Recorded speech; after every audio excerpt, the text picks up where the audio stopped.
Kadai ke khubor ke babha ya ki belapas ya ke MTET exams namar basyan ke tanat puli puthi jong sarkar jila kan sepinmi ya ke jing pemana ya ki bapas ya ke ni ke exam kimnan kam menyele exam yang anda lakut ke por kumbalabu mensua namar baka NCET kalapin bena baki certificate MTET ki dei na kabenta baro shijing im ya ke ni layathu da menteri ke puli puthi ubalak men rembui ubalaong bakini ki bapas MTET lada ki apply kam hikai balada ki pas sakretin test hendri ki feel personal interview kinap apply biang habalat kam hikai halor kecing tung biang ya kisis pa prafinyongut ginong hikai ki bla syaweng na kajesi sekali ubak lakman ulaong baka de karai jong ke komiti halor karai jong ke yang besar.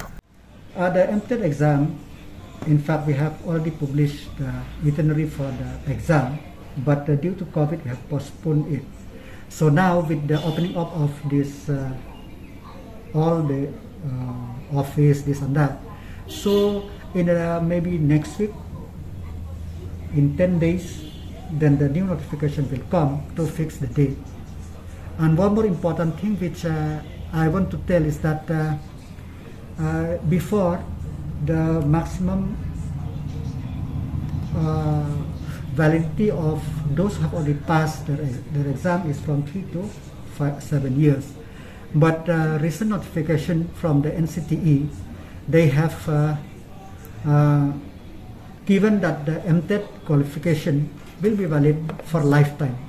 So this also notification from the government of Meghalaya will be come up this week, so that the students who have already passed their MTET, they didn't have to do it again.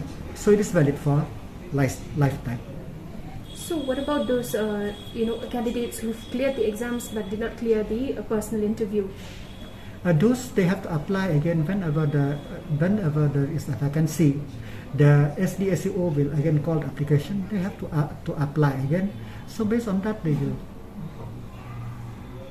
see. But as I said, they didn't have to appear again because the MTET certificate which they have already got, they have written is valid for 2 years or 3 years. I don't remember exactly, but it is valid for life.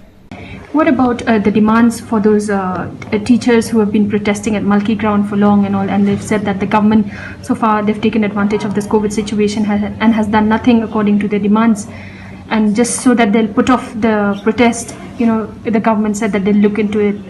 What about that? So we have explored all the possibilities, but the standing norms, the standing instruction, the standing procedure that whoever appointed into any position, he have to undergo the process of recruitment as the case may be.